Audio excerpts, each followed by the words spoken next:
NFL Draft Week is here, but there's reason for concern. That and more this week on the Footballguys Dynasty Show. And Jordan, for us rookie drafters, Dynasty GMs, there's some historical flaws in this year's class that might come to a head on Thursday night. Historical flaws is a great way to describe this class. That should have been our title. Yeah, when you look at it, I just have a simple way to measure this. It's just top 10 quarterbacks, top 10 wide receivers, and first rounders at running back and wide receiver. Historically, going back to 2000 through 2001, the average class has 6.7 of those. Again, top 10 quarterbacks, top 10 wide receivers, first round running backs, first round tight ends. Last year had 9. The median is 7. This year we're on pace for a whopping 0. The least that we've ever had was 2013.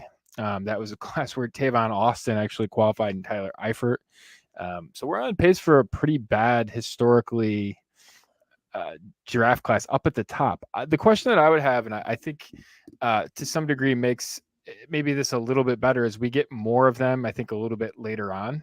And so you might get where the top of the board's pretty bad, but the maybe the middle of the or later part of the first round actually kind of beat some of the pedigree stuff, but that doesn't make you feel better when you're drafting in the top 3 to 5 of this draft. Well, when you harken back to 2013, I was just thinking about how Tavon Austin, it's not like he had a lot of love in terms of, I feel great about this as a 101, and Tyler Eifert, the positional value of a tight end, if it's not Kyle Pitts, if it's not a tight end, honestly, that's going high in the first round, a la TJ Hawkinson or I remember Eric Ebron went pretty high in his draft as well, where it follows draft pedigree. That's still concerning. So 2013 is probably the closest peer to where we stand, and just in terms of it was a sub-sized wide receiver and it was a tight end as the two qualifiers, and it's pretty jarring how you said it's the average is 7, and last year was 9 or 10. I mean, we're falling off a cliff in that regard, and talking some doomsday scenarios. I mean, what if, you don't get a top 45, top 50 running back? What if you don't get, what if these quarterbacks falling is one of the latest knives that are being thrown out there at dartboards? What if we get one quarterback in the top 15 or 20? I mean, these are not good super flex scenarios either. No. And you start looking like the average class has something almost 5 running backs in the first 2 rounds. That's about what it is, historically. I mean, we might get 1, right? I mean, you start drilling down on this and maybe you get 2. I think I'd probably take the over on 1.5, but I wouldn't feel super great about it. I mean, this is just, and the reason why these things are important is, what do we know, right? We know that positions and pedigree, draft pedigree, they matter, right? And certain positions, draft pedigree matters more. We know that first round running backs are a big deal. First round tight ends are a big deal. Top 10 quarterbacks are a big deal, right? First round wide receivers are nice, but they are falling behind those other positions in terms of historical hit rates. And largely you're taking coin flips there. And, when you look at some of the stuff that we've done historically, right, being able to hit on a first round running back, like if the difference between Breece Hall in the first and the second round, you might not seem like that big of a deal at 10, maybe 15 picks, but it historically is a massive difference, and they're just treated a lot different. So all of those things, it's It's going to be an interesting week. One thing I've been thinking about, and I've been asked this a couple different times, and I'm curious your take on this. What do you feel if you're at like 101 right now? What do you feel in terms of having it? I feel like I am dead red on a running back.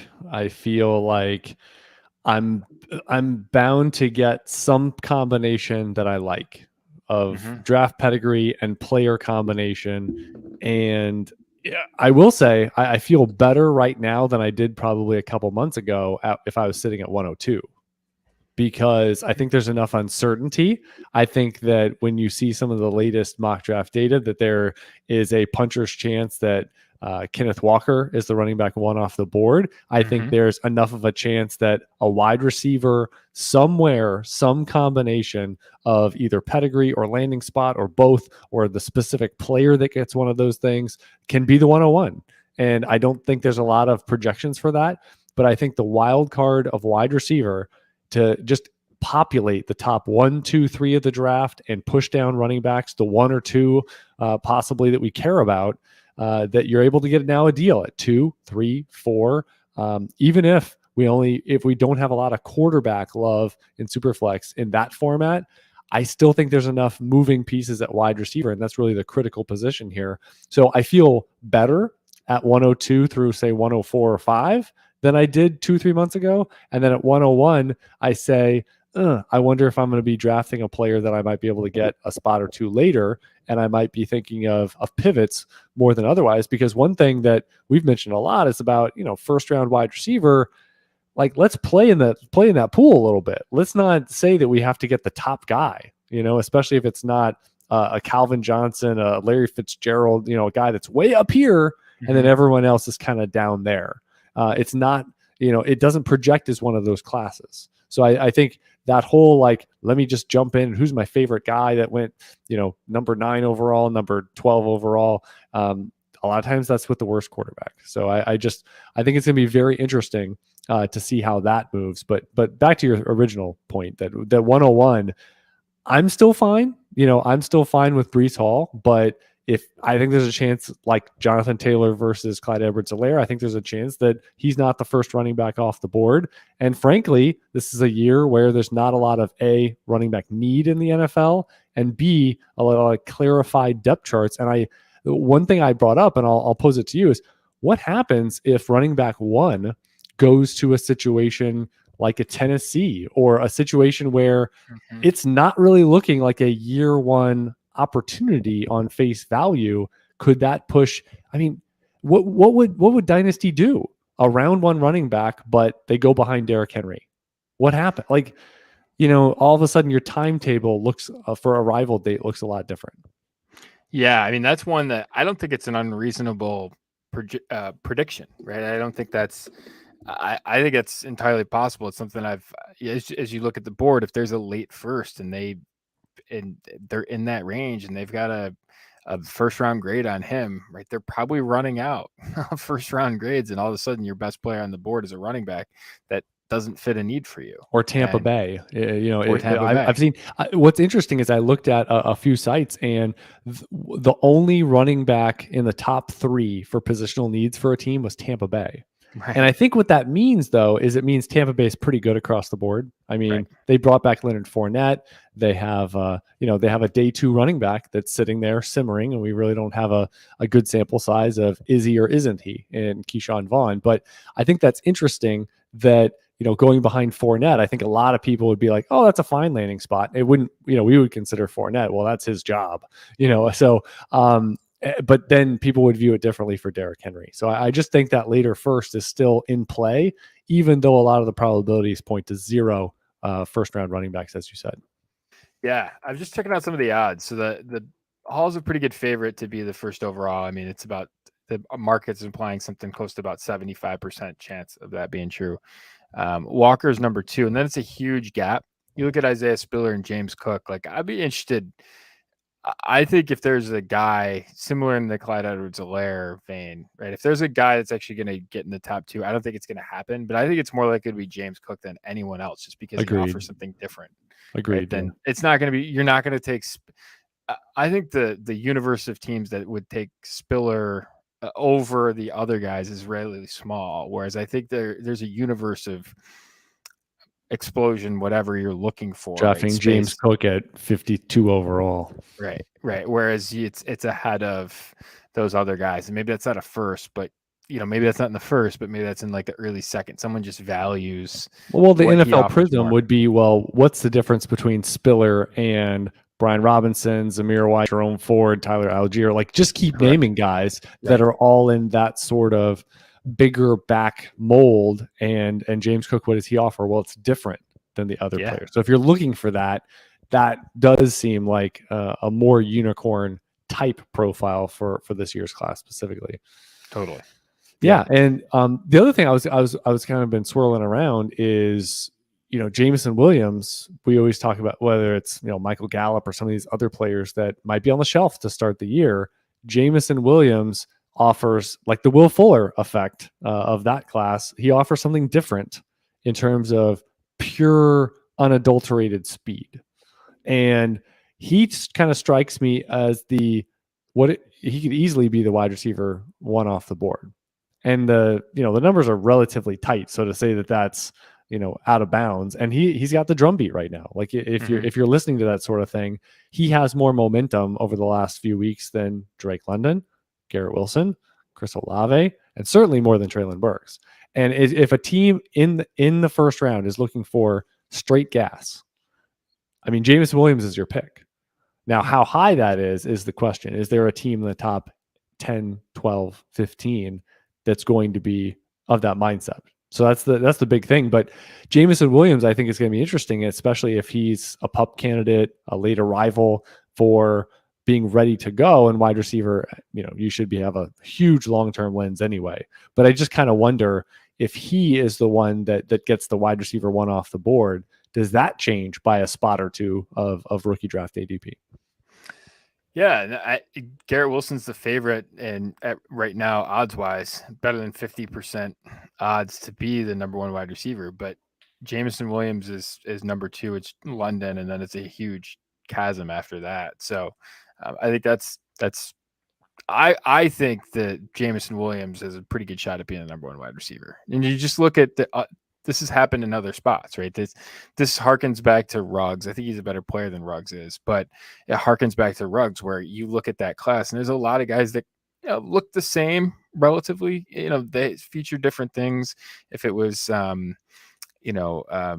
Judy and Lamb and Justin Jefferson and Rager, like you could sort of pick between them different things here and there, but Ruggs had a trump card. And I think that with some of the weaknesses he did have, he still had a trump card, which no one else really possessed. I think that could be similar here. Whereas you look at this class, there's a lot of guys there's, here and there, they're pretty close on the whole, but you look at Jameson Williams and has an absolute trump card. I thought all along, like some contender in the late first was going to get Jameson Williams, and it was going to be because he was hurt, right? He fell down a little bit, and all of a sudden, they're getting a value there. Like that ship has totally sailed. Like that's not going to happen outside of a trade up. So he could be the number one wide receiver in the class. Can you give me do you have like a quick 15-second elevator pitch on Garrett Wilson by chance? No.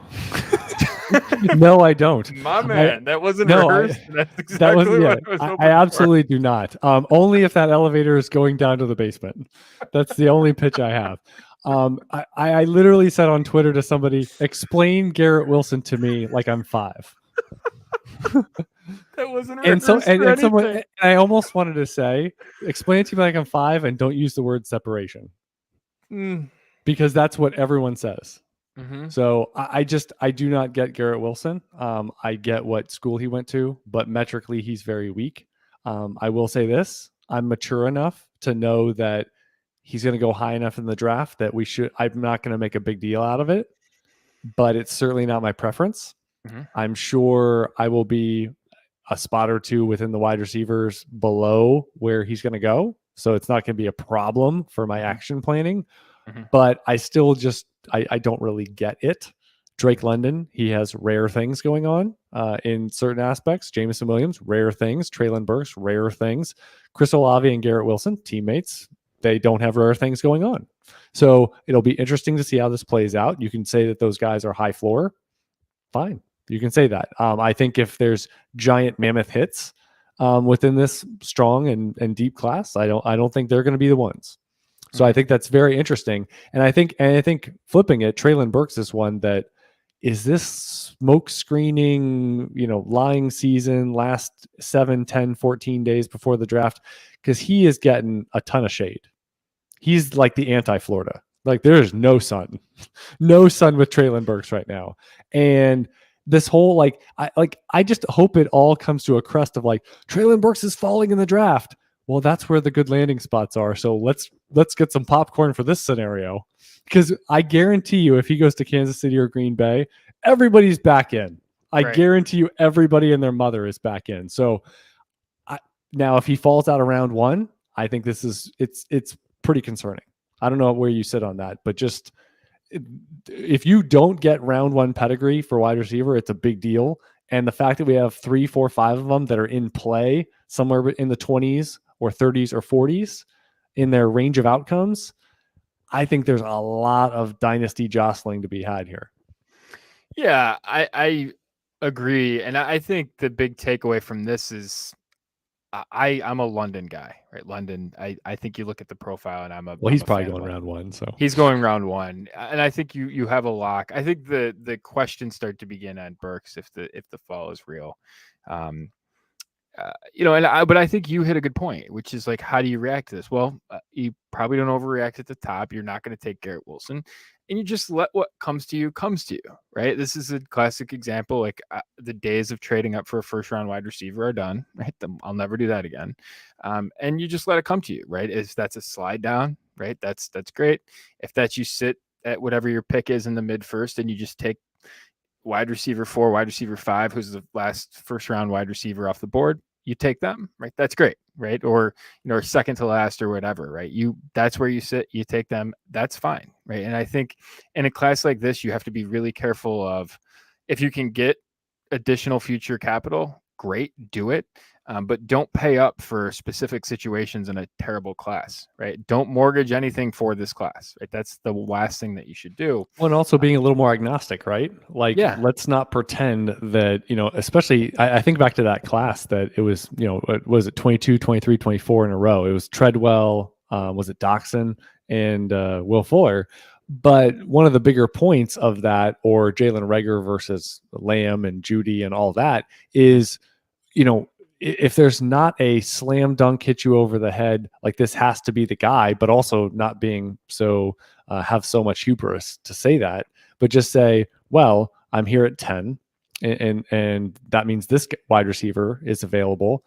Another draft, it might be different, but having a little more of the portfolio methodology of, well, this draft, I'm getting, Chris Olave at 11. This other draft, I'm getting Jameson Williams at 7. This other draft, so you can still say that that's a profile I like. This is the draft range I like for rookie draft and for the NFL draft combo there.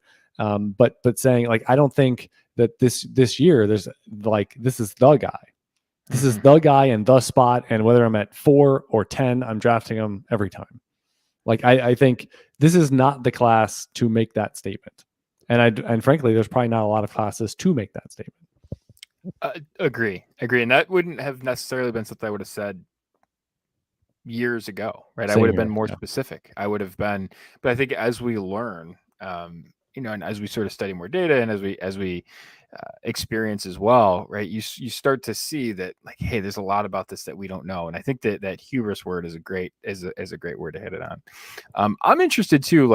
I was digging today on quarterback, and you and I haven't really spent a ton of time talking about individual players, but if Kenny Pickett's going to go up at the top of the board, I don't even feel that great about him in the mid first, right? And then you look at Willis versus some of the other guys. Well, you say class. Top of the board. Well, you mean NFL? If he goes in the top 10, right? If he goes to Carolina, he goes to the top 10, right? I still don't feel that great about it. Here's one thing I will not. If we get to Thursday and quarterbacks are falling like a brick, I think it will be some dystopian society. I just don't believe it. What I see, because everything we've been told is quarterbacks go. And quarterbacks go early, and you can quote the EJ Manuel draft. Those quarterbacks stunk. And I'm not going to sit here and say that 2022, the prospects themselves are as bad as that class. They aren't. So they're better. And if somehow like Pittsburgh gets the QB1 off the board at 20 or some scenario like that, I will not believe it. This will be a new, different valuing society where all of a sudden Carolina is just like, nope, Sam Darnold, retread city, we're good. No, we're fine. We're fine here. It's a burning building around them. I'm so excited to spend Thursday with you. I can't tell you how excited. But if Carolina does that, they have one pick. They have one pick, and if they say no to quarterback, and they're going to roll out that Drek and the coaching staff and the front office, and they're like, no, we're fine. We're fine. Just like sign your job away now. Well, it's Baker, right? Doesn't that mean that it's Baker?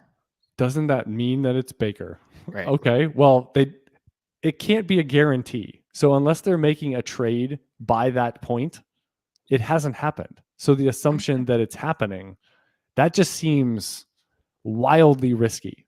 Oh yeah, they just have this trade done. Well, then I guess we would have heard about it. So sure, yeah, Baker's out there for somebody. But who's to say it's not? They've got to know what, right? I mean, the cost on Baker is not going to be that much, and they've got to know what it is, right? So, I mean, if they pass on quarterback, but why wouldn't you make the trade? Because you want to be able to maneuver the board. You want to wait and see what okay. You want to be able to maneuver the board. Well, you want to create demand for the pick, whatever. Oh, right. That sounds great, but teams normally don't do that. The demand. Remember the Josh Rosen thing? Oh, you've got to trade Josh Rosen before the draft. No, they torpedoed it. They barely got something. Maybe they learned the lesson. You know? Okay, I don't know.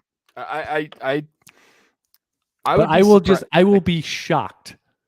Like these teams that are just gonna jog in a season. Like no offense, Atlanta, if they go in with Mariota and nothing else, I mean they are literally jogging to the top 3 next year. Like they're just showboating their way to it. They're like Deion Sanders going in for a punt return touchdown. I just like there's some of these teams like a road to nowhere. Mm-hmm. A road to nowhere. And you can say Garoppolo's someone there, so going somewhere and going to fix things. And, then you're also going to have Baker Mayfield going places. All right. But we know teams draft quarterbacks. Mm-hmm. And I refuse to believe this is such a bad class. I don't think it is. I don't think it's a great class. I don't think it's last year's class. I get all that. But I'm just going to be floored if these teams just go, no, not for me. And this talk that Malik Willis has to sit for 3 years. Have you heard this? Jordan, well, that's the stupidest thing you could ever do with a rookie quarterback, right? Greg Cosell says this over and over again. He's like, you can say you're going to sit a quarterback. They're not sitting. It's horrible process as it is, right? Because the value of a rookie quarterback is that you can put a lot of good stuff around him, right? Look at Jordan Love. I mean, look at all the good that's happening by sitting him.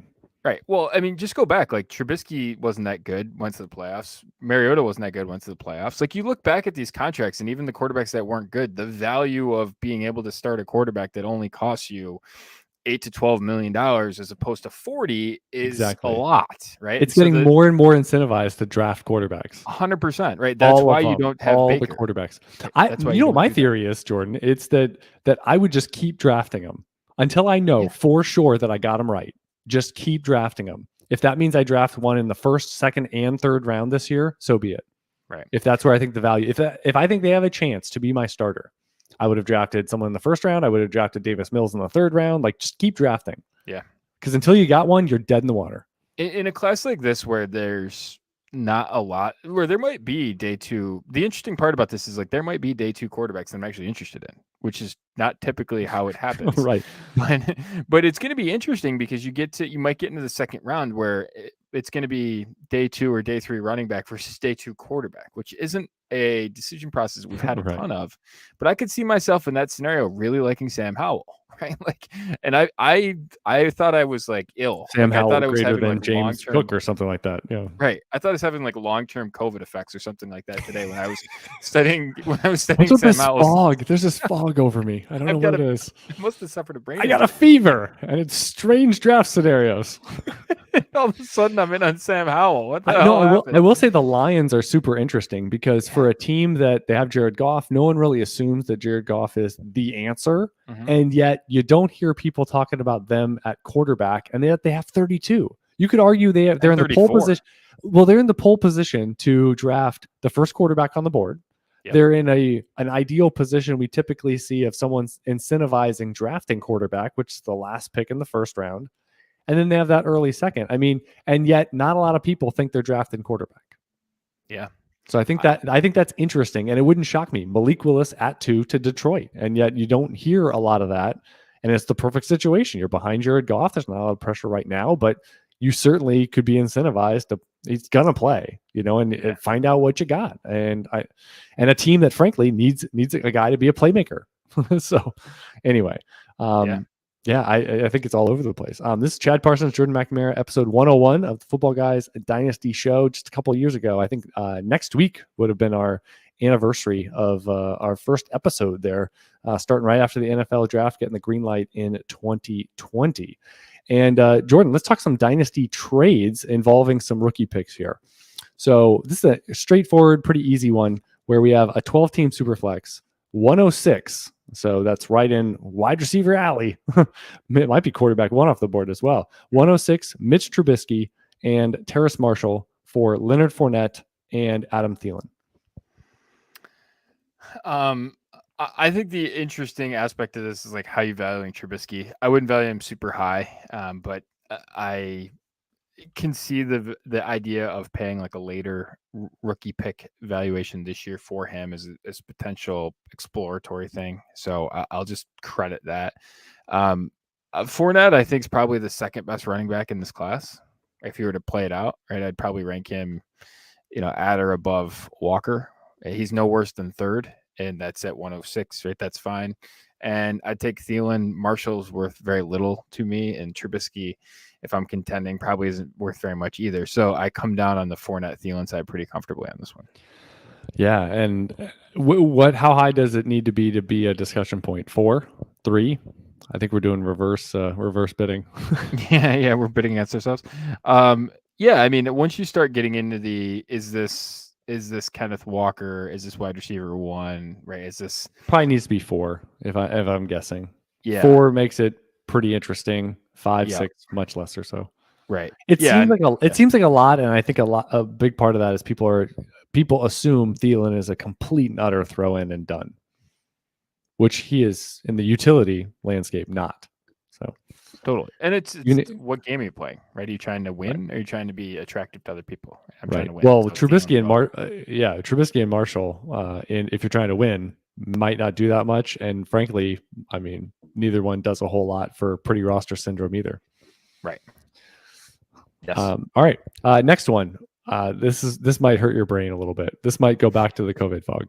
You got one quarterback, CeeDee Lamb, and 107 for Chris Godwin, 106. Following 112. I'll keep going. 23 first. Gotcha at the end. You got me at the end. So the 106 and 107 wash out, right? That's close enough that they just kind of wash. And you're getting basically 2 first-round picks on top of Chris Godwin for CeeDee Lamb.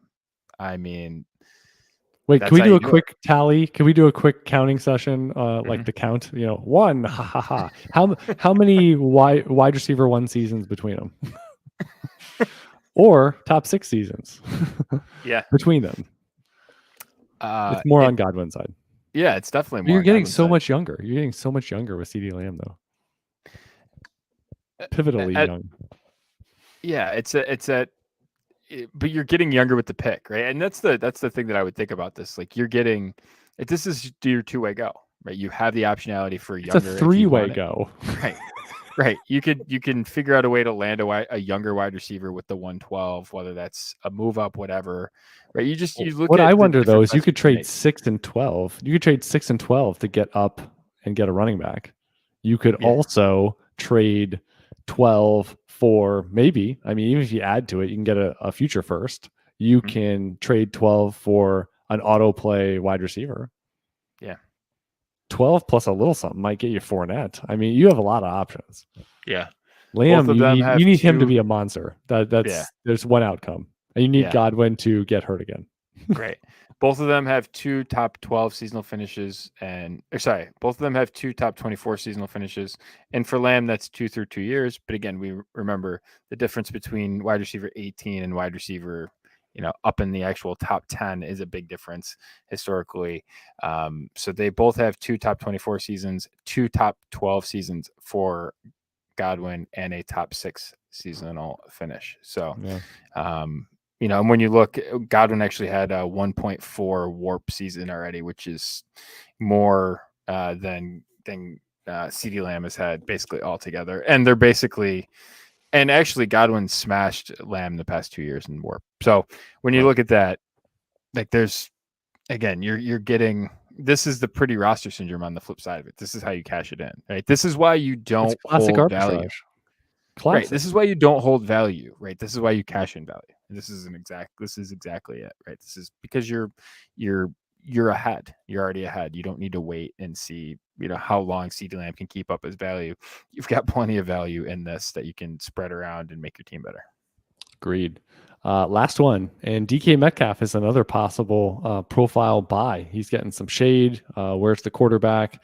Limited player, even though he's been highly productive so far early on in his career. 12-team Superflex. We've got DK Metcalf for Kadarius Toney, 103 and 210.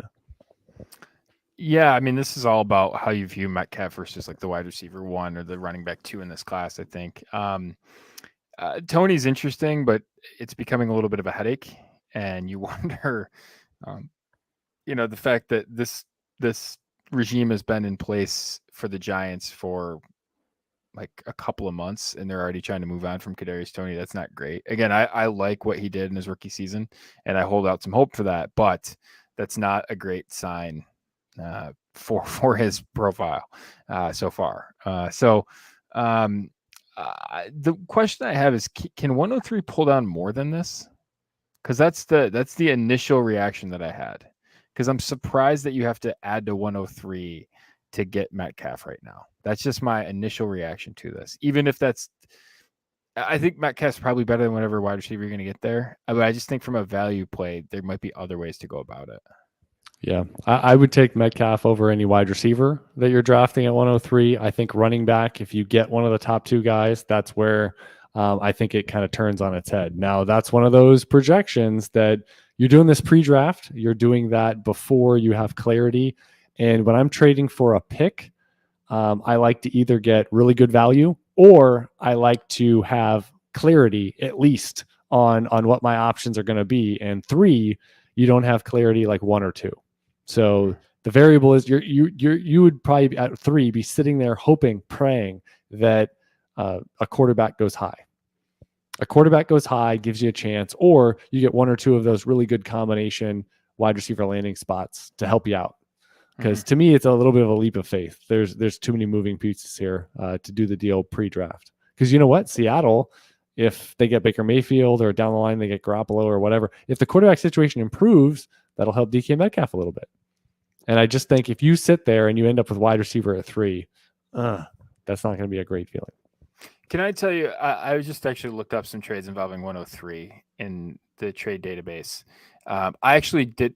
The second one on here is one that I actually did. So it's Jared Goff 103 and 109 for Stafford and Connor, right? Like, I think that actually gets you an elite piece. And part of the problem with that is I had so many picks that I needed to actually downshift in the number that I had. So Stafford's a surplus for me, but I just needed an elite piece to be able to deal from later on.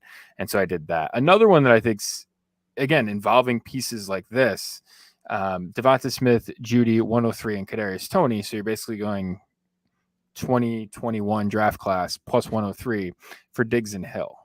Right? I think that is a little bit more interesting in terms of how you make an elite upside bet, other than adding to 103 and taking just a swing at Metcalf, right? I would rather do it a little bit differently. I understand this. I like the idea of making this pivot.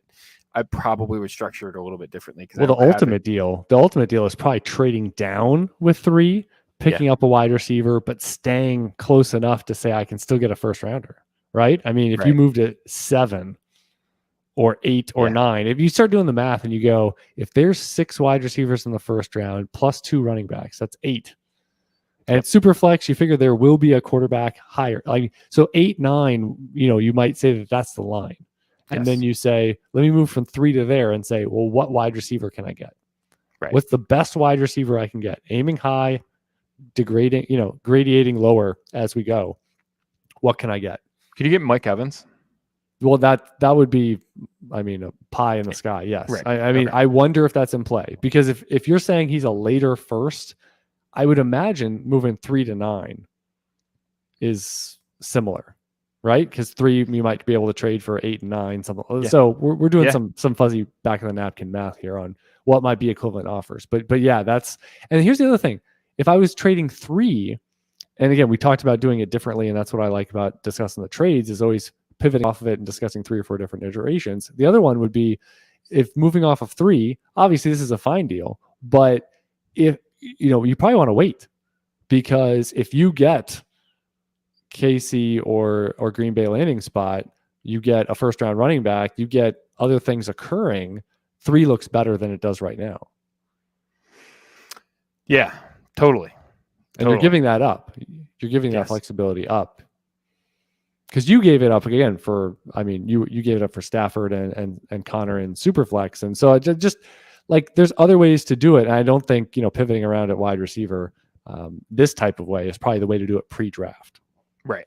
Yeah, I'm with you. Do it later in the first. Don't do it like this again. This is not a class where you sit there and you're like, oh, well, this is the 101 and this is the 102, and now I'm screwed at 103. It isn't one of those classes. I mean, and we're 48 hours or less from the draft. Right. So a lot of moving pieces.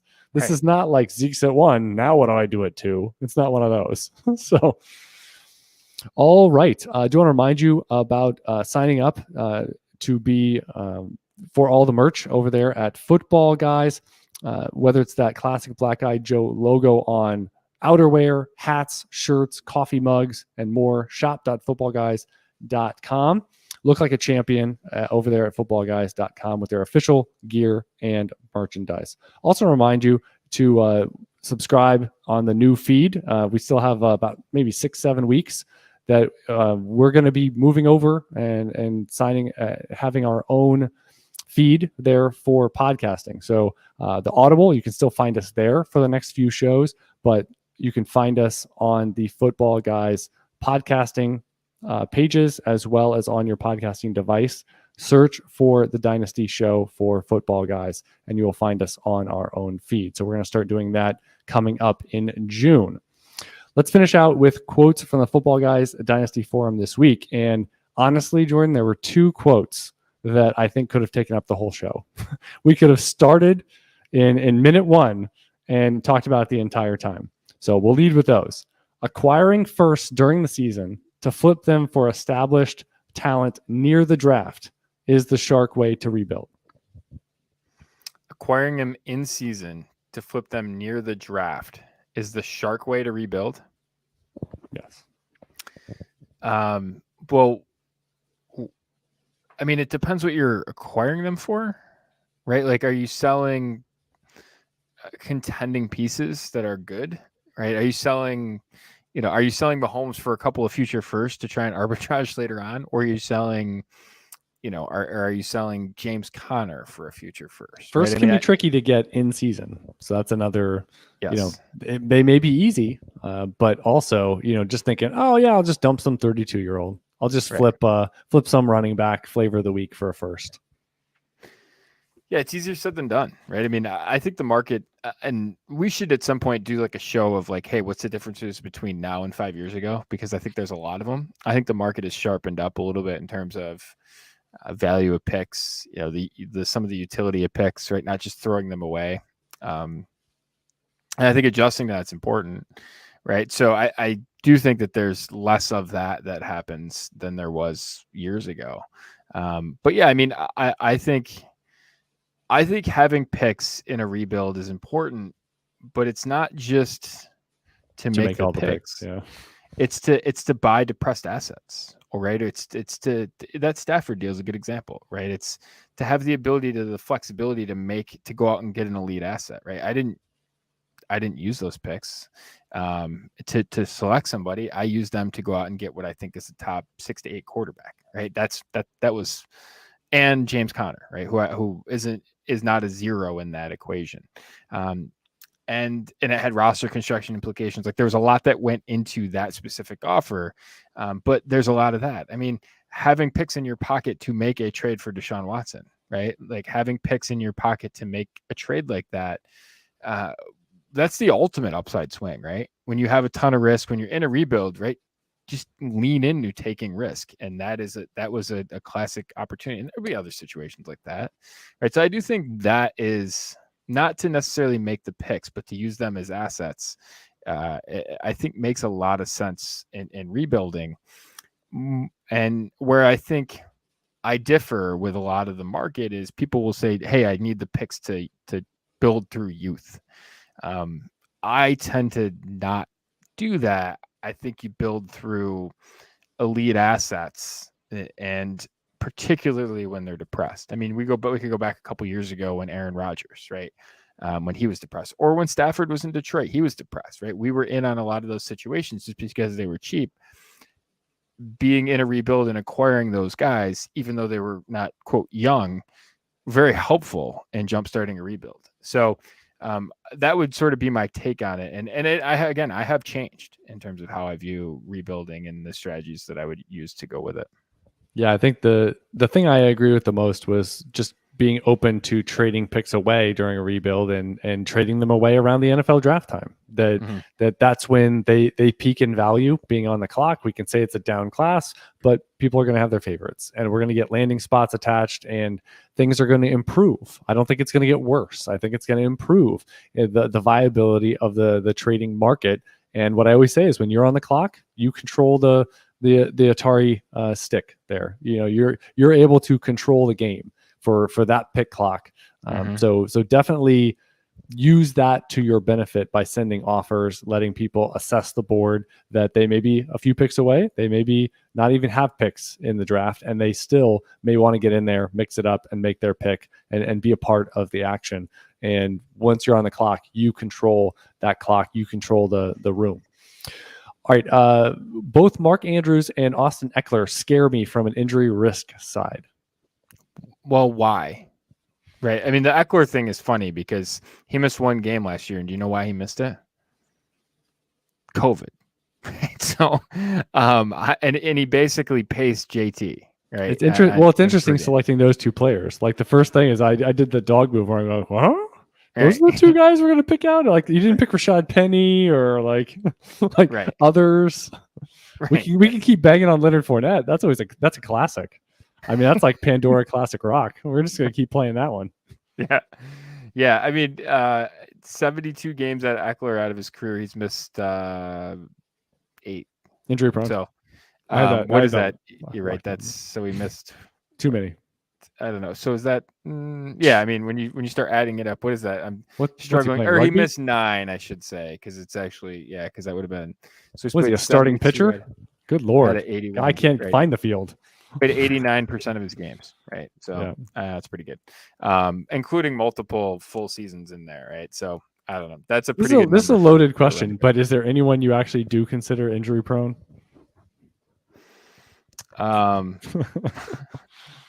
It's a loaded question. Wait, I know. Dr. Gene, plug your ears. Loaded, yeah.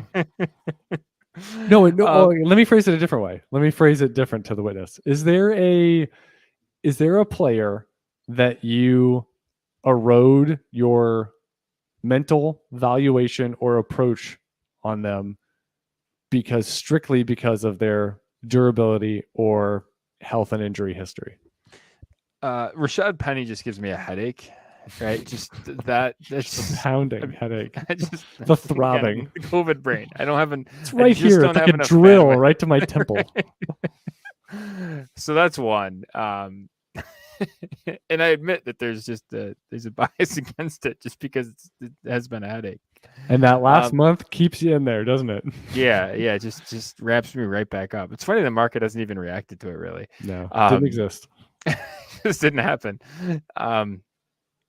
Yeah, I tend to, if the market's going to be on situations like this, I mean, I had this same debate with someone about, oh, he's injury prone and yada, yada. Like he can't, there's just no way he could pace Jonathan Taylor and his like robust running back one season. Like he did, he was right there. And, and then he got COVID. It feels like Christian McCaffrey is getting a little of the dirt right now of like, dude can't stay healthy. And Barkley, right? That's another one that, and we talked about this, like, I think it was last year, where like, how has Barkley not fallen in value, right? Like, this makes zero sense if he's a running back now who's on a couple years of injuries and he hasn't fallen in value. Like, and then he basically. Well, it helps that he went higher in the NFL draft than any running back since, I mean, probably the 1990s when running backs went very high a lot. Yeah, pretty high. And I think there's a difference between, right, if you're really valuable, right, if you're up in the top 3 to 4 of the position, just the nature of that, even if you get hurt, right, I think there's more forgiveness there than there is if you get hurt and you're 10, right? There's just a lot more people in the neighborhood that can sort of move in on your territory than if you're up in the top 2, 3, 4. And I think that's why those guys get insulated, right? Which is another reason for trading up and getting elite players, because they're insulated in ways that guys, 10 spots down just aren't. Last one. This deal is a perfect example of why people don't like trade calculators. It's fair on paper, but still not close to fair in terms of acquiring a top 3 dynasty asset like Patrick Mahomes. I mean, the death of dynasty will be calculators. I just people lose their mind on, well, I can't because the calculator says this is like launching, like you said earlier, like some of these could be an hour-long show. I know with your calculator what it's solving for. I know that your calculator is valuing production, right? I don't know, and a lot of other calculators aren't transparent about what they're trying to value. Or they are, and they say this is based on some curving arc of ADP. Right, and that's great, but again, does that matter? Right? If that's the game that you're trying to play, should I trade pick 17 for 34 and 56 in a startup draft? Right. That's kind of what it's looking to solve. Yeah, and is that right? And there's a lot of, I would just caution you, there's a lot of the presumptions that go into what the actual number in a calculator is. And if you don't know what that is, you're probably you're not trusting it, right? You shouldn't be trusting it. Right? What's the question or hypothesis you're trying to solve? And exactly. That can be about any study you're doing. You're trying to figure out, where quarterback values are. You're trying to figure out age erosion or whatever for running backs. What is the question you are trying to solve? Don't just go into it and just be like, I need numbers. I need lots of numbers. And then the other part that stands out to me and what I think is difficult with calculators just on the creator and maintenance side is the trying to relate to people that when you're trading for or away, the clear best asset in the deal, like Patrick Mahomes in this quote, it is A, tough to get enough back, and B, it's tough to overpay because and you've mentioned it offhanded, a couple different times this show in a roundabout way. It's just saying, if you're getting the best player, if you're consolidating spots in a position of power with a team, that is something that it's hard to quantify it enough. What's the premium on the best player? When you're trading for Mahomes and Superflex, what is that worth? Well, go buy a calculator, and that's probably, like I say, it's plus 30, 40, 50%, and it goes up with how high that best player in the deal is. And when you're talking about an alpha quarterback in a format that rewards that, that's a lot. There's only finite number of people on the entire planet. And as good as Jonathan Taylor is, or as good as some of these running backs are, look at the college ranks. They're more replaceable. Try to find the next Josh Allen. Heck, when Josh Allen was coming up, nobody thought Josh Allen was going to be the next Josh Allen or Justin Herbert. That's called getting lucky. Right. That's getting lucky and finding a cyborg. Try to find the cyborg. Is Malik Willis the cyborg? Is there a cyborg next year? What about 2024? Good luck. Good luck. Plant your flag somewhere. Find the cyborg. Tell me. Trade Josh Allen for 3 picks and you get 3 shots at cyborgs. See if you get one. Yeah. It's tough. And so that's why. So what's enough? So yeah, trade calculators, I will just say, like in this scenario, when you're dealing with the Oracle, it's tough to have a formula that says, yep, you should trade him. Right. That's tough. Because rebuilding, yeah, how about you build around Mahomes? Contending, yeah, there's no way I'm trading that guy.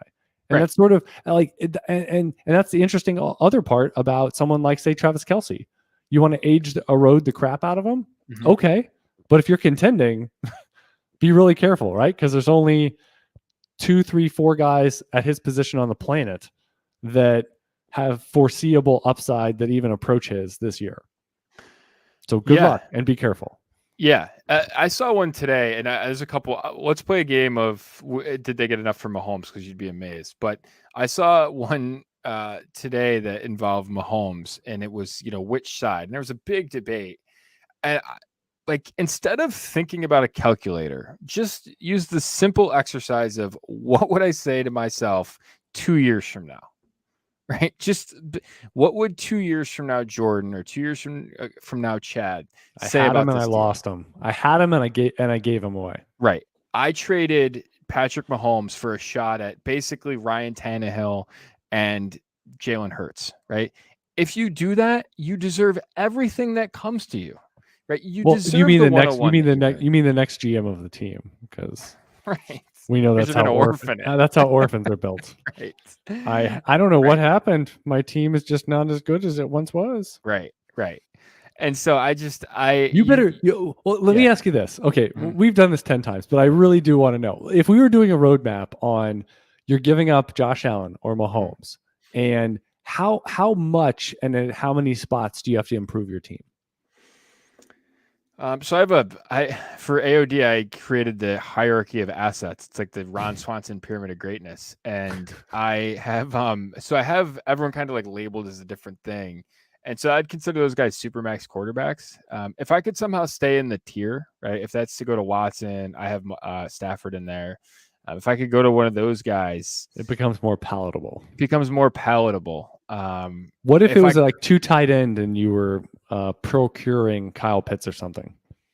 I still think it's a lot, right? I still think it's a lot. It's harder to get an elite quarterback, and we know Allen's elite. We know Mahomes is elite. We know those guys are elite. We think Pitts is elite, and if he's not top 3, it's easier to replicate him than it is to replicate an elite quarterback. It just is, right? And you can do it with volume. You can sort of do a lot of the different. I mean, Schultz got close to him last year. Like, you couldn't have done that with Davis Mills, right? Davis Mills is never going to get anywhere close to Josh Allen, where you can get that out of Dalton Schultz. You could go down and hear that, Davis Mills? Shots fired. Not friend of the podcast, Davis Mills. And I like Davis Mills, right? No, but it's just such. I mean, the difference at quarterback is gargantuan.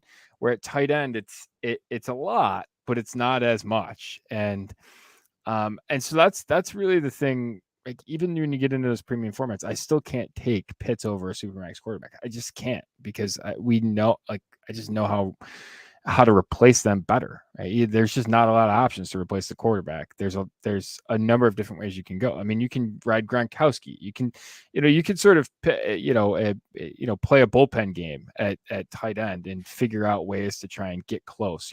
Zach Ertz, right? Like, in some of those premium formats that reward receptions, like he can almost get close to pacing Pitts, and then you sort of play it out, right? You just can't keep doing that, and you can figure that out. It's almost impossible to do a quarterback. It just is, right? And it's just such a difference year over year that it's really hard to do that. So they're just so much more valuable, right? There's just not. And the best bet, right? If you were to sort of predict anything, right? We can get really, people will try and predict things with great certainty in this game. And I think you do too. We've talked about this and hit on this thread a little bit throughout the show, which is have a lot of humility. Like, we're not as good as predicting this stuff as we can. The absolute best bet that you can make in the sport of football is that really good quarterbacks are going to stay really good. right? Like that's the safest bet. Why are you getting cute with that? Right? Like that's the best bet in the sport. Why are you getting cute with that? And with guys in their prime like Allen and Mahomes and Herbert and Prescott, like if you're moving off of that, like God bless you, because you're gonna need it. Is sort of the is sort of how my take. God bless you. You're gonna need it. Right. I'll just find it. Jalen Hurts will be fine. What can possibly go wrong? Says the guy that secretly hopes the Eagles draft a quarterback this week.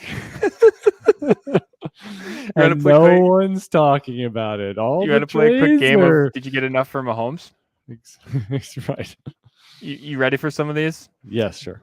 Daniel Jones, Elijah Mitchell, Brevin Jordan, 107, a couple of seconds, a 2023 first, and a 2023 second for Mahomes. You fixed your whole team. You fixed your whole team. For Mahomes and Nick Chubb. It's treating Nick Chubb as a backup. I cut you off before you even said Nick Chubb. Didn't matter. I heard Brevin Jordan. I was in. Yeah, Derek Carr and Cooper Kupp and 210 for Mahomes and Khalil Herbert. Again, it's how good. Like I get Cooper Kupp, but like I mean, to assume he keeps churning it out. Carr and Mahomes. I mean they better smash Mahomes this year because next year, the year after. I mean, just think of how Cooper bad. Kupp is 29. Right, and we like him, but yeah. I mean, Mac Jones, Michael Carter, Elijah Moore, and 112. Like that's a crime. That's a crime. Like whoever did that to whoever got the Mahomes side of that. Like, I mean, you wore the ski mask the whole time, and then you went up to the camera and took it off before you left the bank, and you had a sign that says, "My name is Steve, and here's my social security number, and here's my address, and here's where I'm going." That's how that deal worked out. Yeah, thievery. Yeah. It's just wild. And then you look, there's actually some on Allen where it's not quite as bad. So you look, he hasn't been traded too much recently, but like Kyler Murray and Akers for Allen. I still think there's a gap there. There's Stafford, Barkley, and Austin Hooper for Allen. Well, just to point out one thing with the Kyler Murray, just to pull out the Kyler Murray thing, that if one of them is not an NFL quarterback or not a good NFL quarterback in 2 or 3 years, which one is it? Right. Which one of them is kind of maybe exploratory thinking about baseball? Right? Is Kyler Murray the NFL's version of Ben Simmons? Because he's kind of feeling like that at the moment. Do you have 10 seconds on Ben Simmons? 10. It started 3 seconds ago. Sorry, Joe. The guy, I mean, have you ever seen someone that hated their job quite as much as he does and just and putting on a total front and being a BSer about it? I mean, it's just Jordan, the whole thing is so obnoxious. How do you get to that age and that good in your sport and have such a glaring weakness? So I was listening to the Ryan Russillo podcast today, which he went through the Ben Simmons thing. Ben Simmons has more nicknames on Sports Reference than he's made threes in his career. He's made 5 threes in his career. He's got 8 nicknames. I would love to see the reel of 5 threes. Yeah. I mean, I would love to see that on a loop. It's like I don't know. Just the whole shtick is just. What do people do when they're 5 years old in basketball? They shoot. Yeah. He apparently played defense. Right. All his friends were shooting, and he was always the guy rebounding and throwing it back to him, so he'd go play defense more. Yeah. He was the opposite of every other child with a hoop when they were younger. Yeah. Just something. I don't know. It's just he's afraid, and then he's blaming a lot of other people, and I find that to be. I just find it to be Simmons. That would have been so great if he had entered Game 4 or whatever. I would have been. No, I would have paid so much money to have seen him play a playoff game in Philly. I would have paid so much money. It's like pay-per-view. You're like, I'm not generally a fan of pay-per-view, but this in 2 tickets, VIP section. I'm behind the curtain. I want a first row shot at this thing. I need to be in this to hear this. So experience. Great. We're the only Dynasty show to finish on basketball this week. Yeah. Guaranteed. Yep. Guaranteed. In this episode, before that, as opposed to talking Ben Simmons. Ben Simmons in an unreasonable 2 or 3 times, not unreasonable, but a number of times. Right? Hashtag instructive. Way have the lead on the Ben Simmons. He's interesting. What can I say? He's interesting. He's topical for many different reasons. He's topical. We talked about a lot of good trades. Jordan got to rapid fire there at the end. Supermax quarterbacks. Earlier, we talked a lot about picks. We talked about wide receiver arbitrage in 2 or 3 different deals. Leonard Fournette being an opportunity, and where to be and all the different variables even a few days from now with your first round of rookie draft. So really looking forward to that. And again, the NFL draft is here. Enjoy it, savor it. We've been thinking about it for 4 months. It drives the annual draft for your dynasty leagues. I am Chad Parsons. He is Jordan McNamara. Until next time, good luck in your dynasty leagues.